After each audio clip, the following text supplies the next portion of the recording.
Je m'appelle Dieudo Amadi, je suis un réalisateur congolais. J'habite à Kinshasa et, ça va faire 10 ans que je suis dans le milieu du cinéma. Je crois que c'était un pur hasard parce que je faisais en fait une formation en médecine.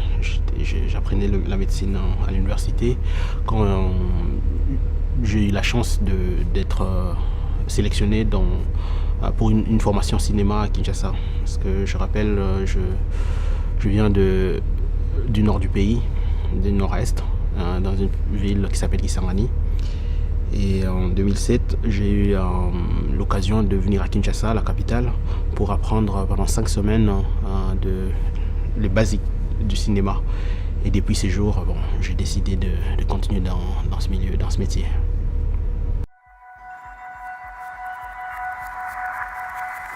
Mimi naona sana haki ya watoto, mtoto wanamutupa, watoto wanasema ni walozi, wengine wanabaua. Vrema ile moya mimi natia mkazo.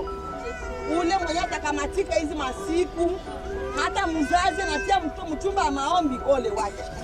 To constituer équipe na biso ya police pour la protection de l'enfance. Ndenge na ye awa, bozala na confiance. Toko bombisa musala, toko ningisa awa. Le film vient à peine de sortir, mais avant cette sortie, en février, donc il y a un mois, qu'il est sorti à Berlin, au Festival de Berlin. Et ça, c'est le deuxième festival où il va être projeté.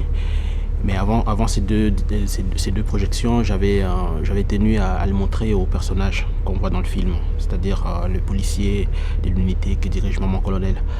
Et j'espère qu'après la sortie festival, on va organiser au Congo une première projection où on va convier le public congolais. Par rapport aux autorités militaires ou de la police congolaise, non, parce que j'ai travaillé avec la police, donc c'était plutôt facile d'obtenir des autorisations, vu que c'est les personnes qui les octroient qui avaient accepté que je fasse le film. Par contre, on a eu des difficultés d'ordre financier, parce que on a eu du mal à réunir l'argent nécessaire. Parce qu'il faut dire que le tournage s'est déroulé sur une période d'1 année, même si à tout compressé, il a duré exactement 4 mois, mais dans cette longue période d'1 année, parce que tout simplement on n'avait pas les budgets bouclés quand on a lancé le tournage. C'est ça qui explique même la longueur de la période du tournage. Et donc, mis à part cette difficulté, c'était aussi l'effet de changement de lieu de tournage. Il n'y a pas beaucoup d'options pour les jeunes. Il n'y a pas beaucoup de choix quand on veut faire le cinéma. C'est soit on le fait, soit on ne le fait pas. Et quand on décide de le faire, c'est un saut vers l'inconnu. Parce que le Congo est un pays assez complexe, avec énormément de problèmes. Les cinémas n'est pas tout à fait une priorité pour le gouvernement. Et ça peut se comprendre, vu tous les problèmes que connaît le pays.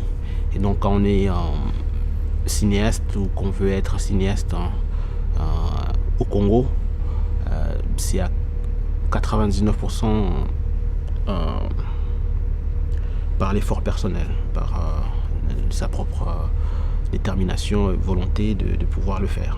Autrement, on n'y arrive pas en comptant sur les opportunités qu'on peut rencontrer dans d'autres pays, parce qu'au Congo, ça n'existe pas encore. Avant moi, il y a eu une génération de cinéastes importants. Et moi, j'ai fait partie d'une nouvelle génération et on est nombreux à le faire. Et on partage quasiment les mêmes réalités que je venais de décrire.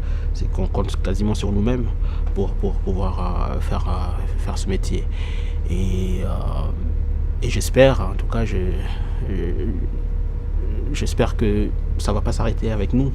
Parce qu'il y a ces désirs quand même de plus en plus grands chez les jeunes Africains en général, de vouloir se raconter par eux-mêmes, de vouloir dire des choses par eux-mêmes. Et ça, ce n'est pas seulement dans le cinéma, on le voit dans la littérature, dans d'autres expressions de l'art. Et donc, à mon avis, ce n'est pas prêt de s'arrêter, malgré le fait qu'il n'y a pas encore des structures qui peuvent encadrer et booster tout ça.